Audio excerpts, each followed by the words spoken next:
Alhamdulillah, salatu wassalamu ala rasulillahi wa ba'd. Para pemirsa sekalian, di pertemuan yang kedua, di sesi yang kedua, yang dimulai dari jam 10 sampai jam 12, diisi oleh Syekh Basim Al-Jawabirah. Beliau seorang profesor doktor di bidang usuluddin dan sunnah. Materi yang beliau sajikan selama daurah ini, beliau menyajikan materi yang dikenal dalam akidah Ahlus Sunnah wal Jamaah dengan nama akidah At-Tahawiyah. Disebut dengan akidah Tahawiyah karena dinisbatkan kepada penulisnya, ya Imam At-Tahawi rahimahullahu taala. Di sini beliau menetapkan akidah, prinsip-prinsip akidah yang dipegang oleh gurunya, yaitu Imam Abu Hanifah dan murid-murid seniornya. Disajikan oleh Imam At-Tahawi dalam bentuk kalimat-kalimat yang ringkas berkaitan dengan prinsip-prinsip Islam yang utama. Nah, di sini beliau menyajikan hal-hal yang berkaitan dengan masalah pada pertemuan yang pertama disajikan oleh Syekh Basim berkaitan dengan masalah at-tauhid, yaitu terutama pada penekanannya tentang tauhid rububiyah dan penekanannya pada tauhid yang berkaitan dengan nama-nama Allah dan sifat-sifat Allah. Ini yang menjadi fokus bahasan pada pertemuan yang pertama. Tauhid rububiyah adalah mengesahkan Allah Subhanahu wa taala yang berkaitan dengan penciptaan, di mana tidak ada zat yang mencipta kecuali Allah Subhanahu wa taala, tidak ada yang memberikan rezeki kecuali Allah Subhanahu wa taala. Kesyirikan yang berkaitan dengan tauhid ar-rububiyah seperti yang dijelaskan oleh Syekh Nasir Al-Albani rahimahullahu taala, beliau mengatakan ini sangat sedikit terjadi di masyarakat kita, kecuali pada zaman yang dikenal dengan nama masa kekuasaan Fir'aun, di mana dialah yang mengatakan bahwa dialah yang menjadi Tuhan pencipta sekalian alam. Nah, yang berikutnya adalah beliau banyak menyajikan dan menjelaskan yang berkaitan dengan tauhid, nama-nama Allah dan sifat-sifat Allah.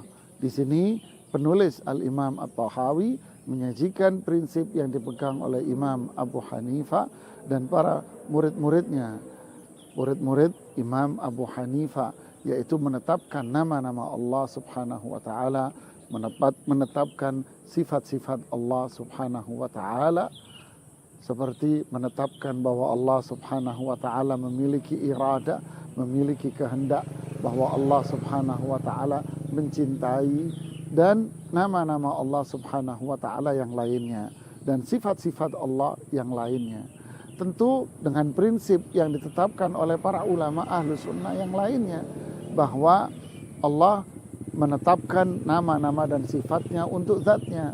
Begitu pula Rasulullah Sallallahu Alaihi Wasallam menetapkan nama-nama dan sifat-sifat Allah sesuai dengan Allah Subhanahu wa taala, tanpa menyamakan Allah Subhanahu wa taala dengan makhluknya, tanpa mengatakan bagaimana bentuk dari sifat-sifat Allah Subhanahu wa taala itu, dan tanpa memaknai di luar dari apa yang telah Allah tetapkan, apa yang disebut dengan nama takwil, apalagi membuang dan menghilangkan nama-nama dan sifat-sifat Allah Subhanahu wa taala.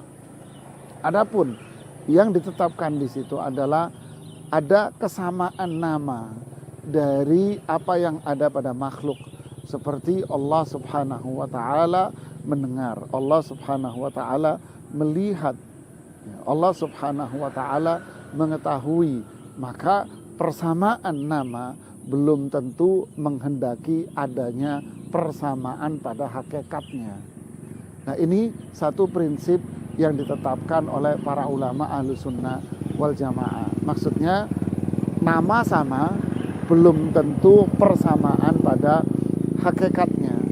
Seperti saya contoh pribadi mengatakan ada satu nama buah buah ini.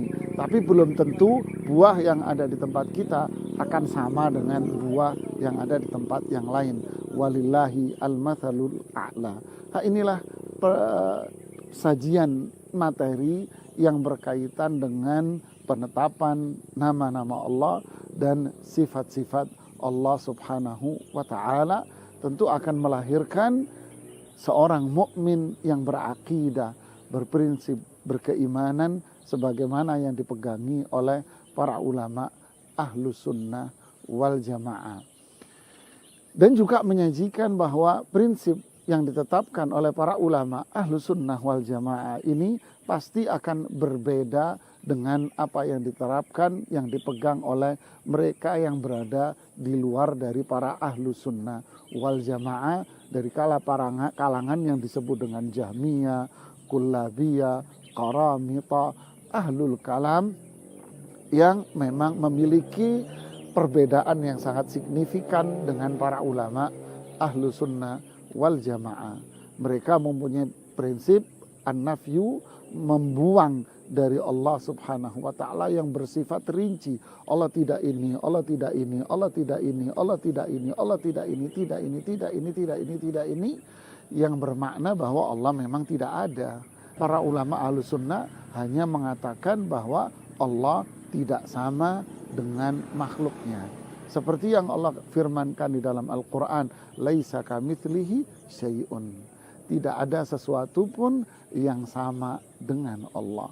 Berarti apa? Disinilah pengagungan dan memuliakan Allah Subhanahu wa ta'ala. Adapun menetapkan sifat-sifat Allah, di sini para ulama Ahlussunnah menetapkan sifat-sifat Allah secara terinci sebagaimana yang Allah tetapkan di dalam Al-Quran, sebagaimana yang ditetapkan Rasulullah SAW di dalam Al-Quran, dengan 3 kaedah yang tadi, yaitu tanpa menyamakan Allah dengan makhluknya, walaupun ada kesamaan nama, tetapi belum tentu hakikat dari itu semuanya sama. Tanpa mengatakan bagaimana, kenapa? Karena akal manusia, apa yang ada pada diri manusia, memori manusia tidak akan bisa sampai kepada apa yang ada pada zat Allah Subhanahu wa ta'ala. Memalingkan dari apa yang telah Allah jelaskan di dalam Al-Quran, tentu ini sesuatu yang berbahaya. Karena Allah yang menetapkan, berarti Allah lebih tahu atas apa yang ada pada diri dan sifatnya. Apalagi membuang apa yang ada pada sifat-sifat itu. Inilah metode para ulama Ahlus Sunnah wal Jamaah dalam menetapkan sifat-sifat Allah, nama dan sifat-sifat Allah, sebagaimana Imam At-Tahawi menetapkan ini sesuai dengan apa yang ada dalam prinsip yang dipegang oleh Imam Abu Hanifah dan murid-muridnya. Semoga kita bisa mempelajari terus akidah para ulama Ahlus Sunnah wal Jamaah, sehingga keimanan kita kepada Allah benar, keimanan kita lurus seperti yang diajarkan oleh Allah di dalam Al-Quran, diajarkan Rasulullah SAW dalam hadisnya, dan seperti yang dipegangi oleh para ulama Ahlus Sunnah wal Jamaah, agar kita kelak dipertemukan oleh Allah dengan Rasulullah Sallallahu Alaihi Wasallam di dalam surga Allah Subhanahu Wa Taala. Barakallahu fiikum. Assalamualaikum warahmatullahi wabarakatuh.